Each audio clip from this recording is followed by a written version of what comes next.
বিধায়ক সিদ্দিক আহমেদ পঞ্চায়েত খসড়া ভোটার তালিকা নিয়ে অভিনয় বা নাটক বন্ধ করার আহ্বান জানান আইনজীবী জাকির হোসেন। পঞ্চায়েতের প্রকাশিত খসড়া ভোটার তালিকা নিয়ে আদালতে মামলা দায়েরের চিন্তা করছেন আইনজীবী জাকির। ডিলিমিটেশন ঝঞ্ঝাটের রেশ কাটতে না কাটতেই পঞ্চায়েতের খসড়া তালিকা জনগণের মধ্যে আবারও চাঞ্চল্য সৃষ্টি করে দিয়েছে। বিভ্রান্তিকর খসড়া তৈরির পিছনে কি রহস্য রয়েছে এ নিয়ে প্রশ্ন তুলেছেন আইনজীবী জাকির হোসেন। রবিবার সন্ধ্যায় নিজ বাসভবনে বসে আইনজীবী জাকির হোসেন এক সাংবাদিক সম্মেলনে অভিযোগ করে বলেন, ভুলে ভরা খসড়া প্রকাশে জনগণের মধ্যে নানা বিভ্রান্তি সৃষ্টি করে দিয়েছে। এত বেশি অসঙ্গতি বিসঙ্গতি বর্তমান পঞ্চায়েত খসড়া ভোটার তালিকায় রয়েছে। কোনো ওয়ার্ডে 100 থেকে 150 জন, কোনো ওয়ার্ডে 1000 থেকে 1500 জন ভোটার, এছাড়াও এক ওয়ার্ডের ভোটারদের 7-8 কিলোমিটার দূরত্বের কেন্দ্রে নাম তোলা হয়েছে। আবার অনেক ভোটারদের নাম নেই এই ত্রুটিযুক্ত খসড়া ভোটার তালিকায়। কে বা কাদের অঙ্গুলি হেলনে এইসব বিসঙ্গতিপূর্ণ খসড়া ভোটার তালিকা তৈরি করা হয়েছে।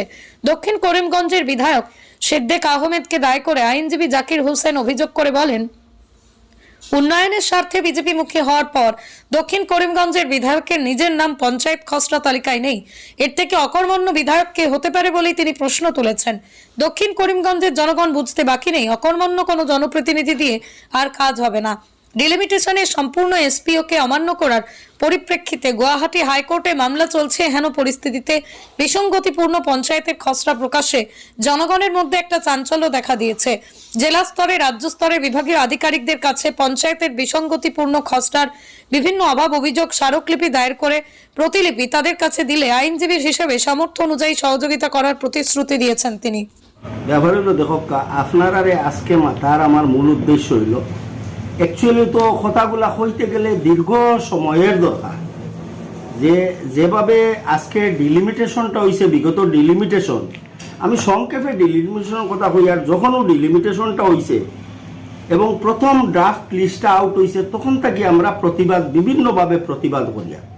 এবং যখন ক্লেমসে অবজেকশনের সুযোগ দেওয়া হয়েছে, তখন যথেষ্ট মানুষে করিমগঞ্জ জেলার বিভিন্ন এরিয়া থেকে মানুষে ক্লেমস এন্ড অবজেকশনগুলা দিছে।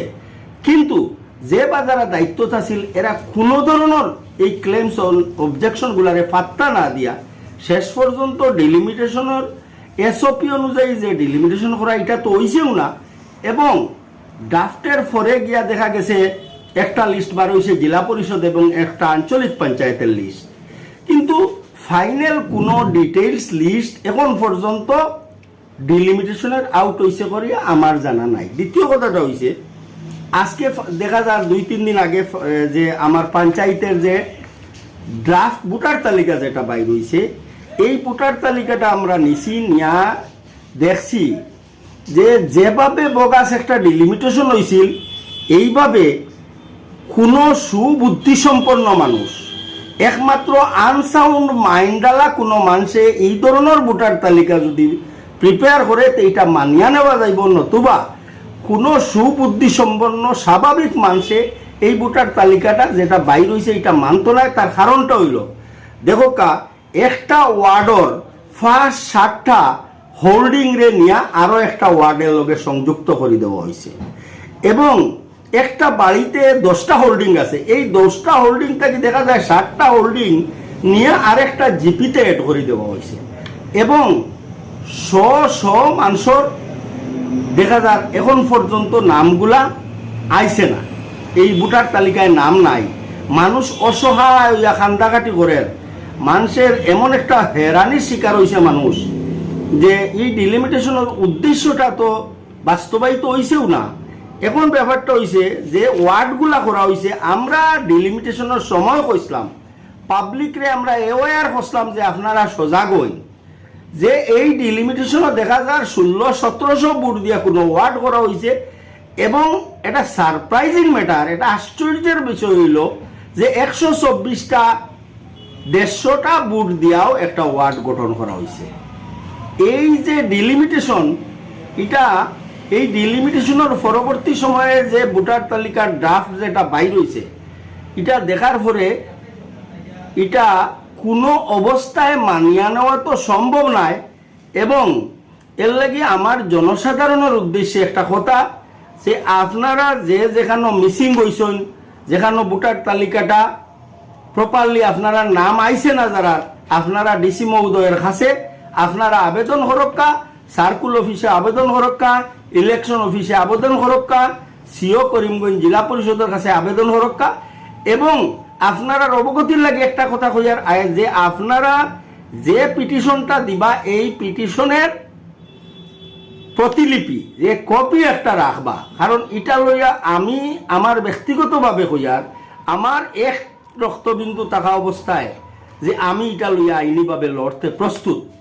আপনারা সঙ্গে থাকবো করিমগঞ্জ জেলার মানুষের, আপনারা সহযোগিতা করক্কা, আপনারা আরও কোনো পরামর্শের প্রয়োজন হইলে আপনারা আপা এই ব্যাপারে আইনিভাবে যতটুকু করা লাগে আমি করতে প্রস্তুত আছি।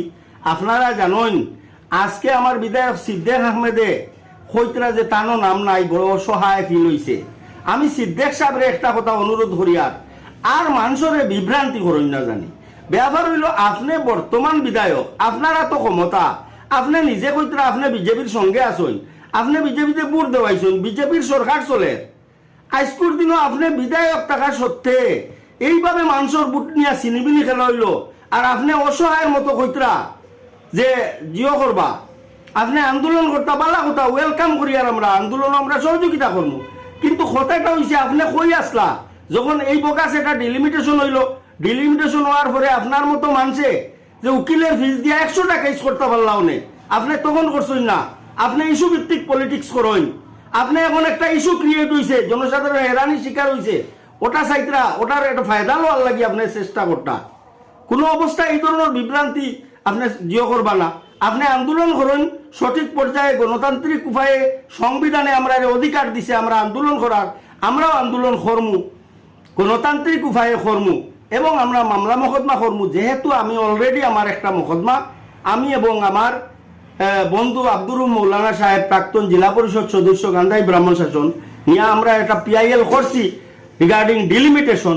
এই পিআইএলটা পেন্ডিং আছে, বিচারাধীন আছে।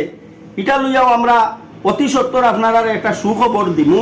আমি জিনিসটারে কেসর কিছু কনফিডেন্সিয়াল ব্যাপার থাকায় আমি জিনিসটা ডিসক্লোজ করতে চাই না, আপনারা একটা সুখবর আশা রাখবা পাইবা। এবং এই যে ড্রাফট ভোটার তালিকা নিয়েও যদি প্রয়োজন হয় আমরা উচ্চ আদালতর আইনজীবীসকলের লগে পরামর্শ করি আমরা মামলা মোকদ্দমা করতে প্রস্তুত আছি। এবং আপনারা হইয়ার আপনারা প্রত্যেকে যে যে মানুষ যে হয়রানির শিকার হয়েছেন আপনারা প্রতিবাদ জানাই, আপনারা পিটিশন দেন, আপনারা ডিসি মহোদয়ের কাছে পিটিশন দেন, প্রতিলিপিটা রাখবা, কপিটা আমরার কাছে দিবা, আমরা আপনার সঙ্গে আছি। আজকে সিদ্দিক আহমদ সাহেব থাকা সত্ত্বে এই ডিলিমিটেশনটা হয়েছে। আজকে দেখো আমরা নিয়ে কিতা করা ওর, আজকে দক্ষিণ করিমগঞ্জে একটা ড্যাম্প করা হয়ে গেছে, মানুষের একটা মুসলিম মানুষ দিয়া এটা ডাম্পিং করা হয়ে গেছে ওখানে সাউথ করিমগঞ্জ প্রায় 3 লক্ষ ভোটার। এই 3 লক্ষ ভোটারের মাঝে এখন যেভাবে ড্রাফট তালিকা যেটা বাইর হয়েছে ভোটার লিস্ট, এটা যেভাবে সিনিমিনি করা হয়েছে এটা কোনো সুবুদ্ধি সম্পন্ন মানুষে মানিয়া নিত নাই, এবং কোনো সুবুদ্ধি সম্পন্ন স্বাভাবিক মানসিকতার মানুষে করছে এটা